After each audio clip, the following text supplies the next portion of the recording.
Everyone, welcome to our 7-minute talk. It feels like we haven't done one for a little bit, but happy Easter to all of you and to all of you who will be watching this a bit later, the school parents who couldn't make it in person. But we're delighted today to have Deb Bauer with us today. She is a consecrated woman of Reino Christi. She consecrated herself entirely to Jesus 25 years ago. And we actually got to spend 2 pilgrimages together to the Holy Land. Yes. About like 10 years ago. So it's great to reconnect with you, Deb. You are the Director of Formation at... I was the Director of Formation at the Highlands. At the Highlands, yeah. In Dallas. In Dallas, yeah. So while you're going to speak to us today about finding God in a chaotic life, which I think all of us can relate to. Might have a connection there, right? So we are all ears. Okay, 7 minutes. How fancy are we on the 7 minutes? Do I need to be militant?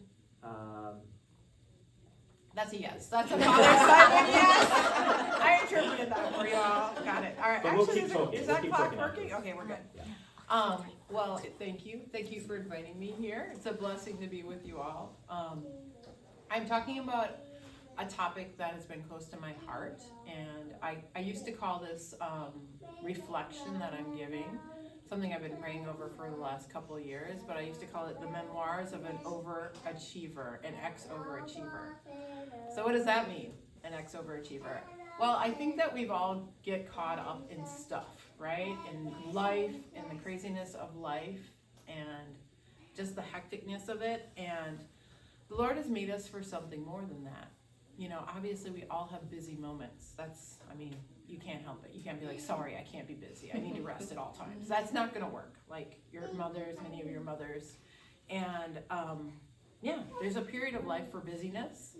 I've started to change my language to talk about my life is full, because then we can define what does full mean. I get to choose what I'm putting in there. Busy sounds like someone else is coming in and taking over, right?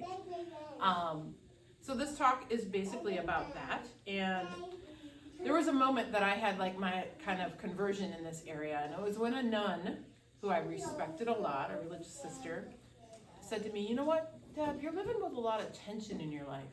What's that like for you? And like, I was like busted. And I was like, how does she know that? Like, wait. And my life kind of came undone. Like, I'm like, whoa, if the religious sister's onto me, like, I'm not hiding this very well, right? She happens to be the Mother Superior of her order now, so I figured she had a special spiritual sense, but it was the best thing I could hear because it made me go deep and say, what? Where is this tension coming from? What's going on? And I recognize that a lot of us live under this idea of performance and our identity being human doing rather than human being, right?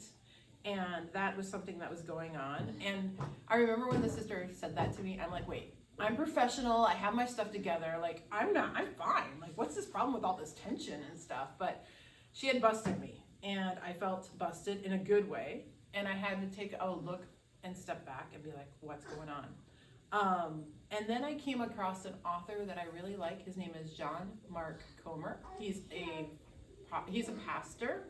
He is not Catholic, but he's from California, so you all have some type of connection. But he's very well read, and he uses a lot of Catholic practices in his own work. He has something online called Practicing the Way. I have a book here by him called Practicing the Way. He just brought this out. But I like him because he talks about the ruthless elimination of hurry in our life. And he quotes a lot of folks, but he was talking to one of his mentors, Dallas Willard, and said, what do I need to do to become the best version of myself?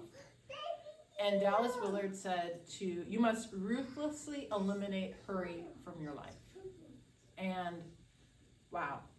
And basically, he was saying that hurry is the root problem of many problems. We could think it's, modernity or postmodernity or liberal theology or, the polarization or the prosperity gospel, all these things. But honestly, one of the biggest challenges we have in our culture is time and how we use our time, right? And that is something that, is in our control, and sometimes it's not. People are really busy, and that's true. But how do we live that life of busyness, trying to get kind of back into like settling and centering ourselves? I don't know if you've heard of Corrie ten Boom, but she is this Dutch watchmaker that, you know, helped to hide Jewish people. And she said, if the devil can't make you sin, he'll make you busy. And isn't that true? Like, think about when you're, I mean, this happens, let's face it, when you're getting ready for mass or going out and you have to be somewhere and your kids are whatever and you're behind and you try to fill in too many things. This is happening to me actually like Thursday. I was trying to leave for here and I had to go teach a class.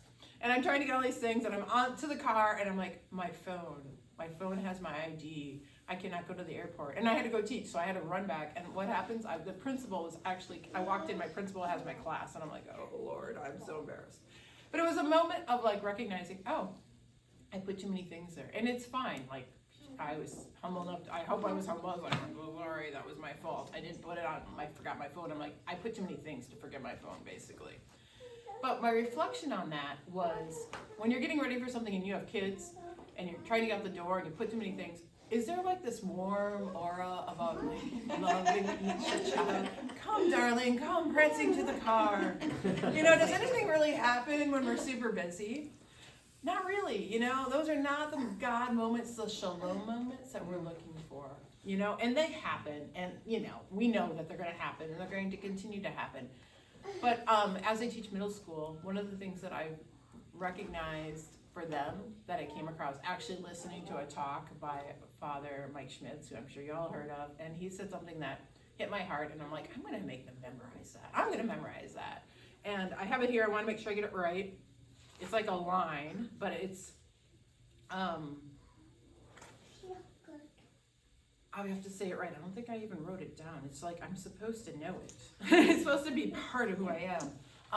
What you spend time on is what you become. And what you become is what you spend your time on, right? And I was thinking about how that takes over our life. And, you know, we can want to fill stuff because we have phones and we have screens and we have, but it's like keeping that center on the Lord. And that, the simple answer to this elimination of hurry, isn't that simple? But it's obviously practicing the presence of God. It's putting prayer in your life and trying to create that habit of coming back to Him. You can have a full life and do all the things that you're all doing. You all got to Mass and you're here. That says a lot that your priorities are, you know, in the right place. And the people online, you were trying to get to Mass probably, and life happens, right? But it's beautiful how when we center ourselves in prayer, when we're able to have sort of a Sabbath day, he speaks very much about a Sabbath, taking time to just be with God and like can disconnect from the world. It puts yourself back in the right place, right? It grounds you in God, which is the most important thing in our lives, right? So that's it. So 7 minutes, more or less? That was perfect. Great. Well, that's a great kind of a teaser. Maybe we could even like record the full The full version, yeah.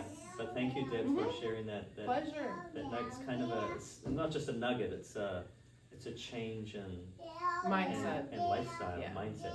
Yeah, absolutely. Well, thank you for that, and we'll continue here to discuss. And but we'll sign off for the video. Thank you.